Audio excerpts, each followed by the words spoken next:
Hello, everyone. Today I'm sharing the extraordinary journey of a man whose life had every twist: poverty, rejection, a garage startup, and a worldwide revolution. His name? Steve Jobs. If you've ever used an iPhone, MacBook, or felt awed, amazed by simplicity, you've experienced his gift. This isn't just biography, it's a lesson in resilience, purpose, and believing in your own vision. By the end, you'll feel empowered to chase even your wildest dreams. Let's begin. Steve Paul Jobs entered this world on February 24, 1955, in San Francisco. But life didn't start with celebration, it began with uncertainty. His birth parents, Joanne Schiebel and Abdul Fattah Jandali, were college students. They loved him, but they weren't ready, so they made a heart-wrenching decision: adoption. Steve never met them, yet this early sacrifice planted a seed deep inside him, a sense of purpose and destiny. The idea that he was chosen rather than abandoned, forgotten, was something he would carry for the rest of his life, often reflecting on it in interviews and speeches. He was adopted by Paul and Clara Jobs. Paul worked with his hands in a small garage, repairing cars and machines. He wasn't an engineer, but he had an engineer's mind: methodical, focused, patient. He taught Steve how to handle tools, how to take things apart and put them back together. Clara, gentle and precise, managed the household and kept their modest life in order. They weren't wealthy, just average, working-class people trying to make ends meet. But they gave Steve something safer than money: unconditional love, emotional stability, and the freedom to explore his budding, emerging creativity. Their support laid the foundation for the fearless thinker he would become. From a young age, Steve was not like other boys. He was curious, relentlessly, even obsessively so. While other kids played baseball or watched cartoons, Steve pulled toys apart just to see how they worked. He asked endless questions. What makes this clock tick? How does the plastic bend without breaking? He wasn't content with surface answers. He wanted to understand the core, the why behind everything.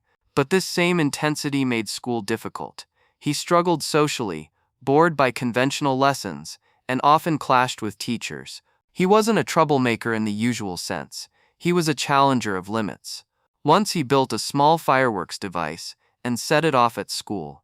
It wasn't dangerous, but it was bold, clever, and memorable.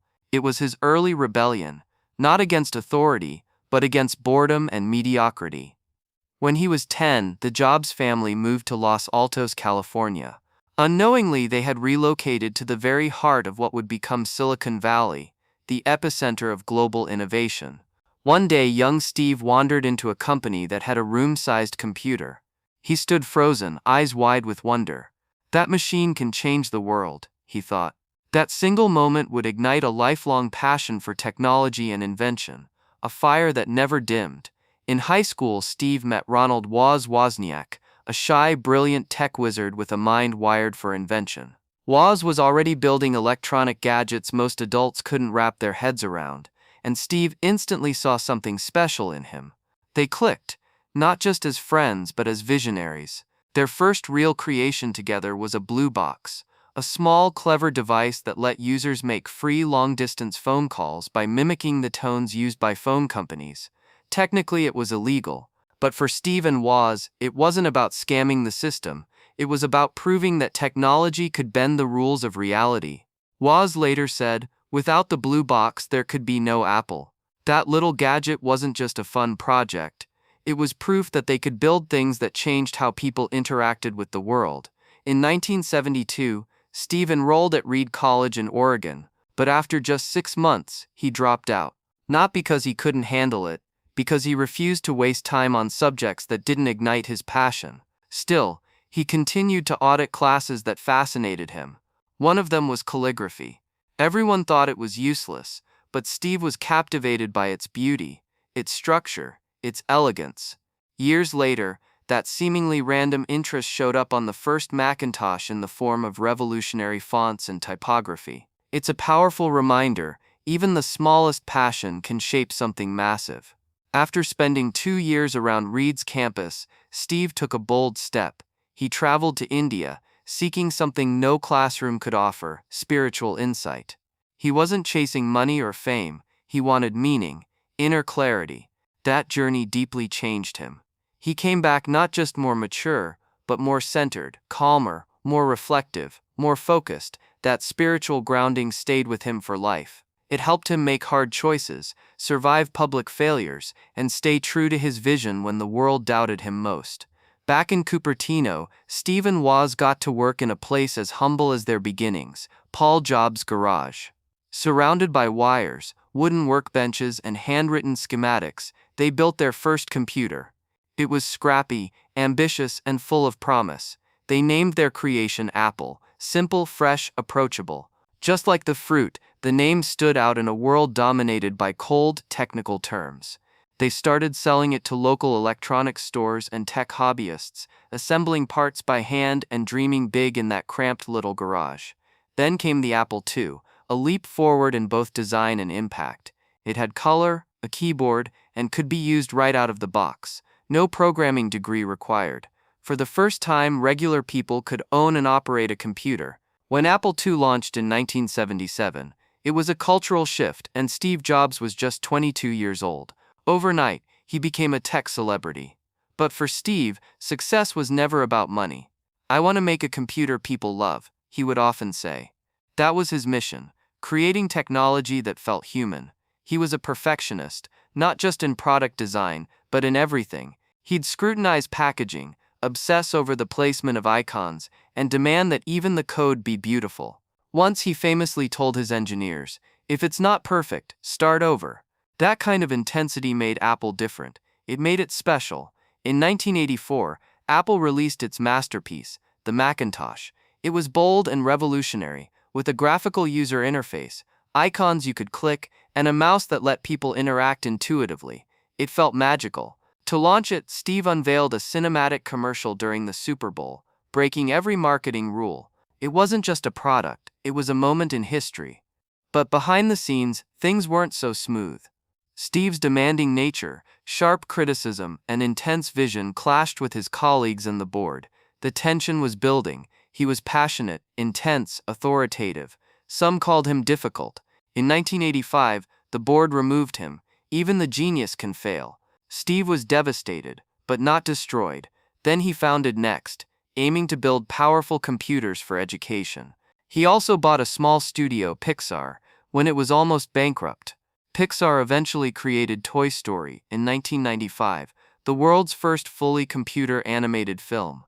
Pixar went public, sold to Disney, net worth skyrocketed, Next gained traction, and Apple floundered.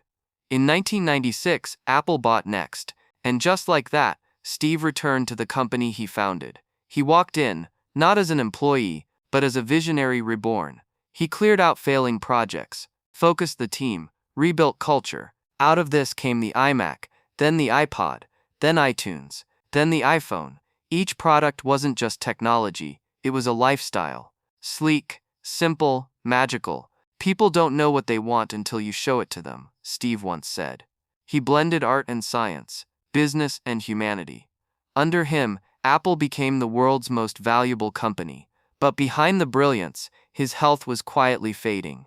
In 2003, Steve Jobs was diagnosed with a rare form of pancreatic cancer.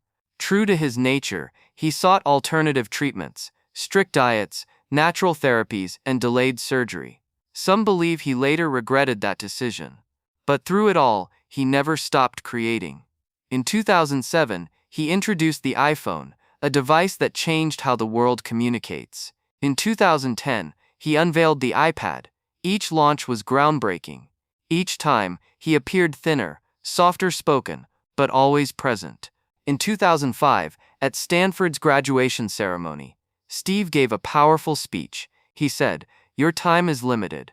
Don't waste it living someone else's life." That line became a call to action for dreamers everywhere. He didn't just say it, he lived it. On October 5, 2011, Steve Jobs passed away. He was just 56.